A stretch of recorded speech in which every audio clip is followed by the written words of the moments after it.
राज्याच्या पावसाळी अधिवेशनात डॉक्टर बाबासाहेब आंबेडकर सांस्कृतिक भवनाच्या विस्तारीकरणासाठी डॉक्टर आंबेडकर सांस्कृतिक भवन विस्तारीकरण कृती समिती पुणे यांच्या वतीने आंदोलन छेडण्यात येणार आहे। तसेच 15 ऑगस्ट रोजी जिल्हाधिकारी कार्यालयासमोर मोठ्या आंदोलनाचा निर्धार करण्यात आला आहे। ससून हॉस्पिटल जवळील जागा 2000 मध्ये पुणे महापालिकेने भवनासाठी आरक्षित केली होती। मात्र 2024 मध्ये तीच जागा खाजगी कंपनीला देण्याचा कायदेशीर करार करण्यात आला। याला विरोध करत सर्वपक्षीय आंबेडकरी नेत्यांनी ही जागा स्मारकासाठी राखून ठेवण्याची मागणी केली आहे। मुख्यमंत्री, उपमुख्यमंत्री व संबंधित मंत्र्यांनी सकारात्मक आश्वासने दिली असली तरी प्रत्यक्ष निर्णय अद्याप झालेला नाही, त्यामुळे संताप व्यक्त केला जात आहे।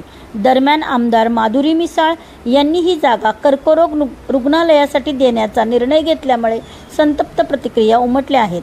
जागेच्या पर्यायांवर स्पष्ट सूचना असतानाही मिसाळ जाणून बुजून आंबेडकरी समाजाच्या भावना दुखावत असल्याचा आरोप नेत्यांनी केला आहे।